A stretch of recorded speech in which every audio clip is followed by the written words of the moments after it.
कल जो भी हुआ उसके बाद तो अब हम खेतों पर खाना नहीं ले जाएंगे। हाँ दीदी, आप ठीक कहती हो। कल कमला के साथ वो सब हुआ और क्या पता किसी और के साथ भी ऐसा हादसा हो जाए, और भगवान न करे कभी किसी को कुछ हो जाए। लेकिन दीदी, हमारी बात कौन मानेगा? सभी को तो खेतों पर ही खाना चाहिए होता है। मानेंगे क्यों नहीं, हमारी भी कुछ परेशानियां हैं। हमारे पतियों को हमारी बात समझनी ही होगी, क्योंकि कल को अगर कुछ हो गया तो दिक्कत तो उन्हें भी झेलनी होगी। दीदी, आप ही सभी से बात कर लीजिए ना। मेरी तो हिम्मत ही नहीं होती कि दिनेश जी के सामने अपनी बात रख सकूं। हाँ दीदी, इस बारे में आप ही कुछ करो ना। क्या बात है सुने ना, आज तुम और बाकी लोग खेतों पर खाना देने क्यों नहीं आए? हाँ जी, आज हम सभी खेतों पर नहीं आए। अब तो इतनी ज्यादा गर्मी बढ़ गई है कि घर से खेतों में जाने में हमें बहुत दिक्कत होती है। मैं तो कहती हूँ कि आप सब घर पर ही खाना खाने आ जाया करिए। चलो ठीक है, हम घर पर ही आ जाया करेंगे। कुछ देर बाद सभी खाना खाकर खेतों की तरफ निकल जाते हैं और रोज घर पर ही खाना खाने आया करते। लेकिन एक दिन रामेश्वर ने परेशान होकर बोला, देखो सुने ना, तुम्हारे इस खाना खाने वाले नियम से हम सभी भाइयों को दिक्कत होने लगी है। मुझे नहीं लगता कि हमें खाना खाने घर पर आना चाहिए। क्यों जी, अब आपको कौन सी दिक्कत होने लगी? देखो सुने ना, हम सुबह से ही खेतों पर काम करते हैं और फिर थकान में खेतों से घर आने में और ज्यादा थक जाते हैं। हम थोड़ा आराम भी नहीं कर पाते, क्योंकि यहाँ से जाने में भी काफी समय लग जाता है। वैसे भी तुम सभी एक बार खेत पर तो आती हो, तो साथ में खाना ही लेकर आ जाया करो। ठीक है जी, शायद आपकी बात सही है। सच में आप सभी लोग थक जाते होंगे। हाँ सुने ना भाभी, भैया ठीक कहते हैं। तो फिर आप लोग कल से हमें ही खाना दे जाना, यही सही रहेगा। अब हम सभी को चलना चाहिए, समय हो गया है। इस तरह घर की सभी बहुओं ने खाना देना शुरू कर दिया। लेकिन बीच में एक दिन बड़ा हादसा हो गया। उसके बाद सब कुछ बदल गया। समय बीतता गया। खेत में काम करते हुए लोगों के लिए पांचों बहुएं एक जुगाड़ कूलर बनाने वाली थी। आगे चलकर उन्होंने ये काम भी कर लिया। लेकिन सवाल ये था कि जुगाड़ कूलर के लिए बिजली कहाँ से मिली? क्या जुगाड़ से बिना बिजली के चलने वाला कूलर बनाया गया था? आखिर किन हादसों ने सब कुछ बदल कर रख दिया? इन सभी सवालों के जवाब जानने के लिए कहानी के फ्लैशबैक में चलते हैं। देखो बहुओं, तुम सभी की पहली रसोई तो हो गई है। अब आगे से तुम सभी को एक साथ मिलकर काम करना है। सभी लोग मिल बांट कर काम करोगी तो काम भी जल्दी हो जाएगा। जी माँ जी, हम पूरी कोशिश करेंगे कि घर का सारा काम मिल बांट कर कर ले। हाँ माँ जी, हम सभी ने एक दूसरे को अच्छे से जान भी लिया है, तो साथ काम करने में कोई दिक्कत नहीं होगी। थोड़ी बहुत दिक्कत है, लेकिन हमें धीरे धीरे हर काम की आदत पड़ जाएगी। हमें कोई दिक्कत नहीं होगी। अरे हमारे साथ सुनैना दीदी जो है, वो हमें सब अच्छे से समझाती है। हाँ सुनैना, तुम सभी में सबसे बड़ी हो, इसलिए तुम सभी लोगों का ख्याल भी रखोगी और सबके साथ काम भी करवाओगी। जी माँ जी, मैं अपनी देवरानियों को किसी प्रकार की दिक्कत नहीं होने दूंगी। दीदी, मुझे तो बस चूल्हे में आग जलाना अच्छे से सीखना है, बाकी काम तो मैं आराम से सीख लूंगी। कोई बात नहीं पूजा, आप सभी दूसरे काम कर लेना, मैं चूल्हा खुद ही जला लूंगी। अच्छा, अब तुम सभी खाना बना लो। मैं इनका गमछा और गुड़ लेकर खेतों पर जा रही हूँ। उफ, चूल्हे में लकड़ियां जलाना तो सच में बहुत मुश्किल है। एक तो गर्मियां शुरू हो गई हैं और दूसरा चूल्हा जलाते ही घर में धुआं इकट्ठा हो जाता है। खैर, अब तो मुझे ही चूल्हा जलाना है, तो फिर कुछ बोलने का क्या फायदा। चलो कैसे ना कैसे करके चूल्हा जला ही लेती हूँ। क्या बात है दीदी, चूल्हा नहीं जल रहा है क्या? मैं आपकी कुछ मदद कर दूं? नहीं गीता, तुम रहने दो। देखो अब तो चूल्हा भी जल गया। तुम एक काम करो ना, अगर तुम्हारे आलू कट गए हो तो उन्हें धोकर ले आओ, मैं कढ़ाई चढ़ा देती हूँ। ठीक है दीदी, अभी लाई। दीदी, चूल्हा जल गया क्या? मैंने आटा गूंथ लिया है। ठीक है राधा, तुम परात में आटा ढक कर रख दो। पहले मैं चावल और आलू की सब्जी बना लेती हूँ, फिर रोटी भी बन जाएगी। लो दीदी, मैं चावल धोकर ले आई। रुको, मैं पतीले में पानी ले आती हूँ, फिर आप चावल भी चूल्हे पर चढ़ा देना। ठीक है कमला। उफ, इस घर में तो अभी से ही पसीना होने लगा। अभी तो सारा खाना बनाना भी बाकी है। दीदी, मैं कुएं से पानी ले आई हूँ, मैं इसे बाहर आंगन में रख देती हूँ। हाँ ठीक है, रख दो। दीदी, आप तो अभी से पूरी पसीने में भीग जाएंगी। अब आप कोई दूसरा काम कर लो, मैं कुछ देर के लिए रसोई संभाल लेती हूँ। ठीक है गीता, मैं थोड़ी देर में बाहर से होकर आती हूँ। इस तरह से सुनैना रसोई तो संभालती है, लेकिन कुछ दिन बाद उसकी तबीयत खराब हो जाती है। इसके बाद गीता ने रसोई संभालने का जिम्मा ले लिया। दीदी, आज आप रसोई में? हाँ राधा, बड़ी दीदी की तबीयत खराब हो गई है, तो मैंने सोचा अब मैं ही रसोई संभाल लेती हूँ। तुम सब अब दूसरे काम पूरे करके रखो। ठीक है दीदी, लेकिन आप भी ध्यान से काम करना। मुझे तो पहले से ही पता था कि चूल्हे पर खाना बनाने में बहुत सी परेशानियां झेलनी पड़ती हैं। चलो ठीक है, अब मैं दूसरा काम कर लेती हूँ। उफ, सच में राधा सही कह रही है। लगता है मुझे भी चूल्हे पर दिक्कत होगी। मेरे तो अभी से पूरे शरीर में चींटियां काटने लगी। दीदी, आटा गूंथ गया, परात ले आओ क्या? हाँ कमला, ले आओ, मैं रोटी बना देती हूँ। अरे आज तो रसोई में भी कोई नहीं दिखाई दे रहा। गीता दीदी कहाँ हैं? उनके कमरे में जाकर देखती हूँ। कल चूल्हे पर खाना क्या बना दिया? गर्मी और धुएं से तो पूरे शरीर में अब तक खुजली हो रही है। अरे दीदी, आज आप रसोई घर में नहीं आई, क्या बात है? आप ठीक तो है ना? कुछ भी ठीक नहीं है राधा। पहले दिन बड़ी दीदी की तबीयत खराब हो गई और आज तो मेरे शरीर में जैसे एलर्जी सी हो रही है। ओह अच्छा, तो ये बात है। चलो आज मैं भी रसोई संभाल कर देख लेती हूँ। इस तरह से सभी बहुओं ने रसोई संभालने की कोशिश की, लेकिन हर किसी को कोई ना कोई परेशानी होने लगी। एक दिन सभी ने मिलकर फैसला कर लिया, देखो, हम सभी ने घर में रसोई करके देख ली, लेकिन हर किसी को परेशानियां झेलनी पड़ रही है। हाँ दीदी, इसका एक ही कारण है, वो धुआं और गर्मी। इसी कारण हमारी तबीयत भी खराब होती जा रही है। बिल्कुल सही कहा, और इसीलिए मैंने कुछ सोचा है। क्या सोचा है आपने? जरा हमें भी तो बताओ ना। मैंने सोचा है कि अब हम बाहर की तरफ मिट्टी का चूल्हा बनाएंगे और वहीं पर खाना भी बना लिया करेंगे। आपका सुझाव बुरा नहीं है दीदी, हम ऐसे ही खाना बनाकर देख लेते हैं, क्या पता इससे हमें ज्यादा दिक्कत ना हो। तो ठीक है, हम सभी मिलकर मिट्टी इकट्ठा करते हैं और बाहर की तरफ एक नया चूल्हा बना लेते हैं, ठीक है?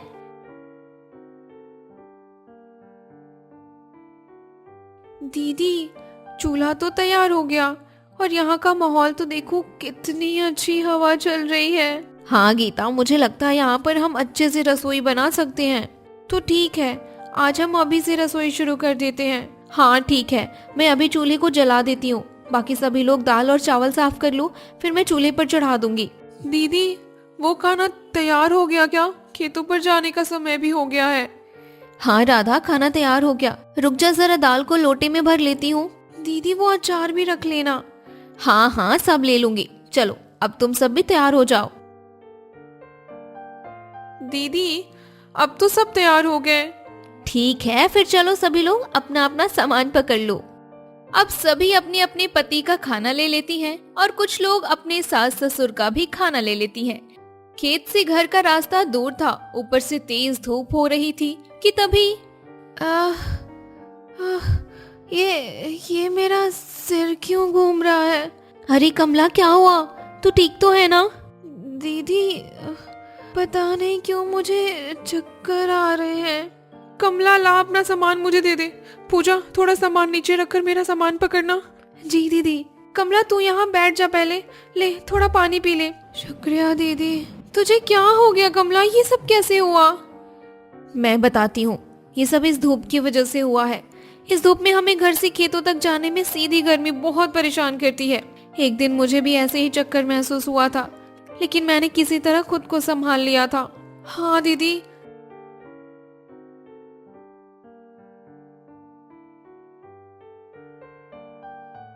कल जो भी हुआ उसके बाद अब हम खेतों पर खाना नहीं ले जाएंगे। हाँ दीदी, आप ठीक कहती हो। कल कमला के साथ वो सब हुआ और क्या पता किसी और के साथ भी ऐसा हादसा हो जाए, और भगवान न करे कभी किसी को कुछ हो जाए। लेकिन दीदी, हमारी बात कौन मानेगा? सभी को तो खेतों पर ही खाना चाहिए होता है। मानेंगे क्यों नहीं, हमारी भी कुछ परेशानियां हैं। हमारे पतियों को हमारी बातें समझनी ही होंगी, क्योंकि कल को अगर कुछ हो गया तो दिक्कत उन्हें भी तो झेलनी पड़ेगी ना। दीदी, आप भी सभी से बात कर लीजिए ना। मेरी तो हिम्मत ही नहीं होती कि दिनेश जी के सामने बात रख सकूं अपनी। हाँ दीदी, इस बारे में आप ही कुछ करो। क्या बात है सुनैना, आज तुम और बाकी लोग खेतों पर खाना देने क्यों नहीं आए? हाँ जी, आज हम सभी खेतों पर नहीं आए। अब तो इतनी ज्यादा गर्मी बढ़ गई है तो घर से खेतों में जाने में हमें बहुत दिक्कत होती है। मैं तो कहती हूँ आप सभी घर पर ही खाना खाने आ जाया करिए। कुछ देर बाद सभी खाना खाकर खेतों की तरफ निकल जाते हैं और अब रोज घर पर ही खाना खाने आया करते। लेकिन एक दिन रामेश्वर परेशान होकर बोलने लगा। देखो सुनैना, तुम्हारे इस खाना खाने वाले नियम से हम सभी भाइयों को दिक्कत होने लगी है। मुझे नहीं लगता कि हमें खाना खाने घर पर आना चाहिए। क्यों जी, अब आपको कौन सी दिक्कत होने लगी?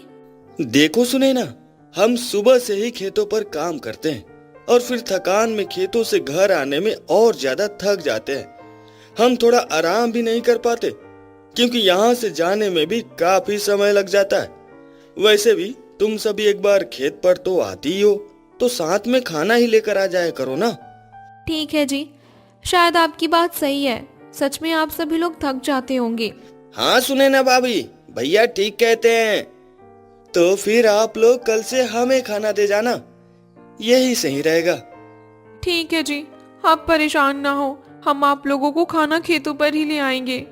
भैया, अब हम सभी को चलना चाहिए, समय हो गया है।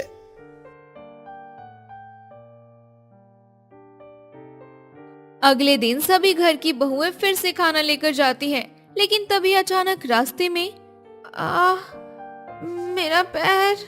अरे राधा, तुम कैसे गिर गई? तुम्हें ज्यादा चोट तो नहीं लगी ना?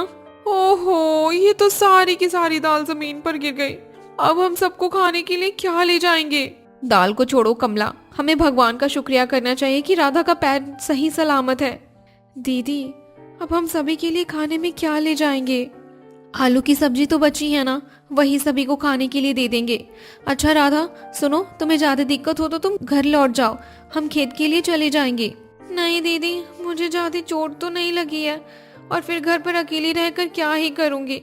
खेतों पर जाकर तो थोड़ा बहुत काम भी कर लूंगी ना। अच्छा ठीक है, चलो ठीक है, तुम खाली हाथ ही आराम से चलो, ठीक है? दीदी, आप खेत पर जाकर किसी से ये बात मत बताना, नहीं तो सब खामखा परेशान होंगे। ठीक है राधा। पापा जी, आप काम बंद कर दीजिए, चलिए सभी लोग खाना खा लीजिए। हाँ बहू, अभी आया। वैसे आज देरी कैसे हो गई? नहीं, वैसा कुछ मत बताना।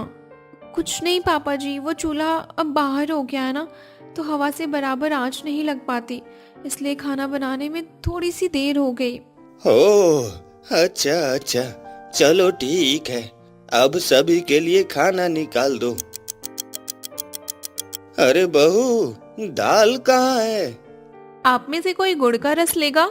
आज दाल खराब हो गई तो मैं गुड़ लेकर आ गई थी, अगर किसी को चाहिए तो मैं अभी रस बना देती हूँ। ओह अच्छा, चलो कोई बात नहीं।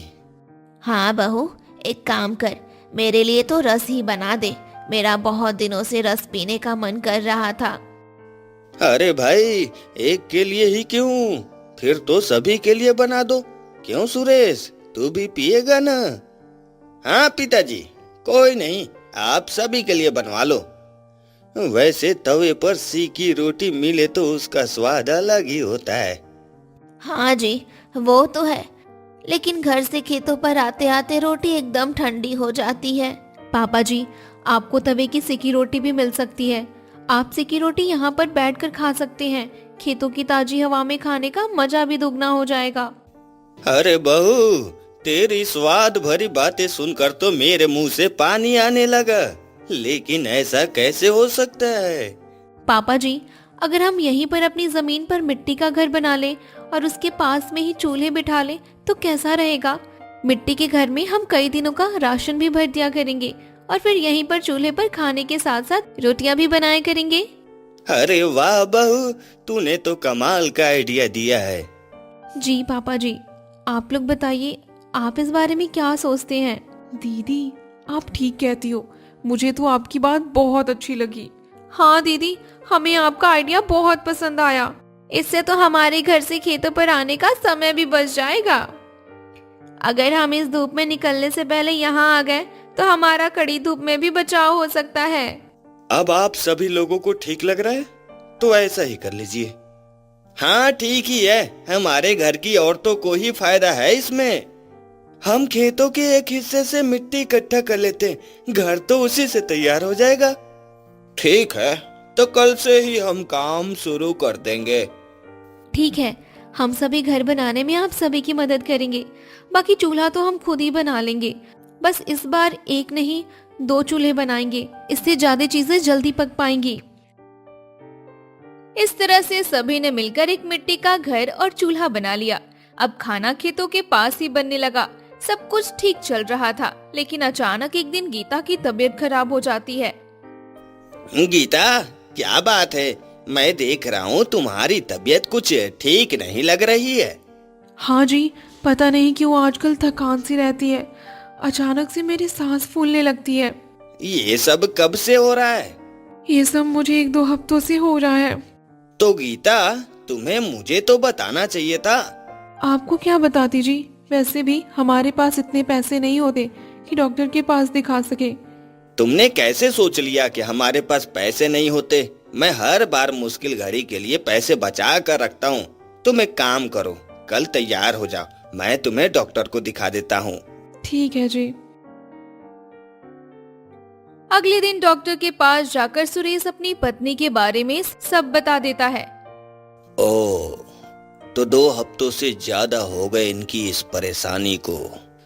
हाँ डॉक्टर, आप रुकिए, मैं इनका ब्लड टेस्ट कर लेता हूँ, फिर जो भी होगा सब पता चल जाएगा। एक काम करिए, आप इनका ब्लड देकर इन्हें ले जाइए, फिर शाम को आ जाना, मैं रिपोर्ट के बारे में आपको बता दूंगा। ठीक है डॉक्टर साहब। गीता, तुम अपना ब्लड दे दो, फिर हम घर चलते हैं। ठीक है जी। शाम को डॉक्टर के पास आकर, डॉक्टर साहब, गीता की रिपोर्ट आ गई क्या? अच्छा, आप वही है ना जो सुबह आए थे? हाँ जी। देखिए सुरेश जी, आपकी पत्नी के शरीर में आयरन की कमी हो गई है और थोड़ा खून भी कम है। इसी वजह से उन्हें ये सामान्य लक्षण दिखाई दे रहे हैं। इसके लिए कुछ महीने की दवाइयाँ चलानी होगी। लेकिन डॉक्टर साहब, हम तो गरीब हैं, इतनी दवाइयाँ तो नहीं खरीद पाएंगे। ओह, मुझे पता ही था, अक्सर गरीब लोगों को यही दिक्कत होती है। अच्छा, तो तुम एक काम करो, गीता को हरी सब्जियां खिलाओ, उससे धीरे धीरे वो ठीक होने लगेगी। धन्यवाद डॉक्टर साहब, आपने मुझे एक सस्ता उपाय बताया है। चलिए ठीक है, आप अच्छे से घर जाइए और अपनी पत्नी का ख्याल रखिए।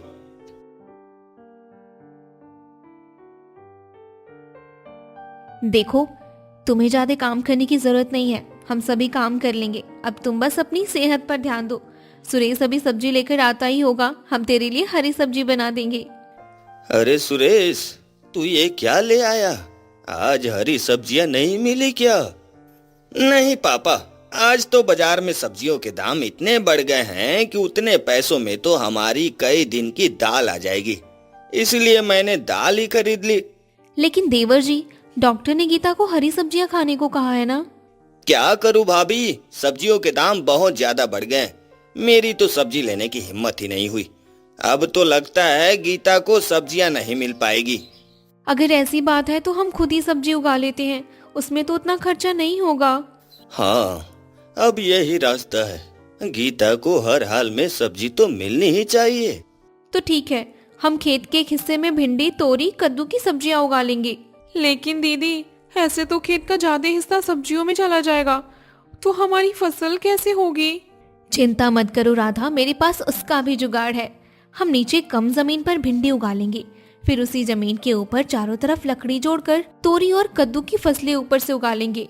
मतलब उनकी बेलें लकड़ी पर सेट कर देंगे, जिससे तोरी और कद्दू लकड़ी के ऊपर ही उग जाएंगे। वाह दीदी वाह, ये तो कमाल का जुगाड़ बताया आपने। इस तरह से अब सुनैना के जुगाड़ में चारों देवरानियों ने साथ दिया। फिर कुछ समय बाद उनके पास ढेरों सब्जियां हो गई। अब गीता को हर दिन सब्जी मिलने लगी। धीरे धीरे सब ठीक हो गया, लेकिन गर्मी ने असली रूप दिखाना शुरू कर दिया था। सभी लोग पसीने में नहाकर खेतों में काम करते थे। अब तो गर्मी इतनी बढ़ गई है कि बाहर की हवा भी बेकार हो रही है। काश खेत में ही बिजली से चलने वाला पंखा मिल जाता तो कितना अच्छा होता, लेकिन यहाँ तो बिजली की व्यवस्था ही नहीं है। पंखा ही क्यों, कूलर क्यों नहीं? यहाँ कूलर भी चल सकता है मम्मी जी। अरे बहू, यहाँ कूलर कैसे चल सकता है? चलेगा माँ जी, देखना एक दिन जरूर चलेगा। दीदी, आप ये क्या बोल रही हो? बिना बिजली के यहाँ कूलर कैसे चल सकता है? दीदी, मुझे भी आपकी बात समझ नहीं आई। आपने फिर से कोई जुगाड़ सोचा है क्या? हाँ सोचा तो है, लेकिन इसके लिए हमें ड्रम चाहिए जो हमारे घर में पड़ा हुआ है। इसके अलावा टेबल फैन की पंखुड़ी, कूलर मोटर, पावर पैदा करने वाली मोटर, इन्वर्टर और एक बेल्ट जो पावर मोटर और ट्यूबवेल को घूमने वाले पहिए से कनेक्ट हो सके। ओह, अब समझा। भाभी का जुगाड़ तो सच में स्मार्ट है। पहले डीजल से चलने वाले ट्यूबवेल के इंजन से पावर मोटर चलेगी, फिर उससे इन्वर्टर की बैटरी चार्ज होगी, फिर उससे जो भाभी कूलर बनाएगी वो चल जाएगा। क्यों भाभी जी, मैं ठीक कह रहा हूँ ना? हाँ बिल्कुल सही समझे। हम सामान का तो जुगाड़ कर देंगे। हाँ तो ठीक है, कल ही हम सामान इकट्ठा कर लेते हैं। सभी ने मिलकर ड्रम का कूलर तैयार कर लिया और कूलर चालू भी हो गया। लेकिन दिक्कत ये थी कि ट्यूबवेल हमेशा नहीं चलता था, इससे इन्वर्टर हमेशा चार्ज नहीं हो पाता था। एक दिन रामेश्वर गांव के कुछ लोगों से मिलता है। भुवन भैया, अगर आप चाहो तो मैं आपके खेतों में पानी दे दिया करूंगा, क्योंकि हमारा ज्यादा समय खेतों पर ही बीतता है, तो सोचा आपकी मदद कर दूं। हाँ क्यों नहीं, इससे मुझे भी फायदा हो जाएगा। वैसे मेरे पास समय कम होता है। हाँ तो ठीक है, तो मैं कल से ही आपके खेतों में खुद ही पानी दे दिया करूंगा। इस तरह रामेश्वर ने कई लोगों को खेतों में इंजन से पानी देने का जिम्मा ले लिया, जिससे उसका इन्वर्टर भी चार्ज हो जाया करता था और सभी लोग मजे में कूलर की हवा लेते थे। फिर एक दिन, अरे क्या बात है लखराम जी, आपने तो देसी कूलर का जुगाड़ कर लिया है, ऊपर से सभी की मदद करने लगे हो। सुना है आपके बेटे सभी के खेतों में पानी दे दिया करते हैं। हाँ जमींदार जी, ये सब बस बच्चों की मेहनत ही है। अच्छा सुनो, अगर तुम्हारे बेटे मेरे खेतों में पानी देने के साथ दूसरे भी काम कर दे तो मैं उनके बदले सभी को मेहनताना दे सकता हूँ। अगर तुम्हें कोई एतराज ना हो तो क्या तुम्हारे बेटे मेरे खेत पर काम कर सकते हैं? हाँ क्यों नहीं जमींदार जी, ये तो हमारे लिए बहुत अच्छी बात है कि हमें कमाई का अवसर मिल रहा है। अब लखराम के पांचों बेटों को खेतों में काम मिल जाता है। जब भी वे थकते, जुगाड़ू कूलर के पास आकर हवा लेते। इस तरह घर की बहू के जुगाड़ कूलर के बारे में सुनकर सभी गांव वाले उनकी तारीफ करते और कभी कभी खुद भी कूलर की हवा खाने आ जाते थे।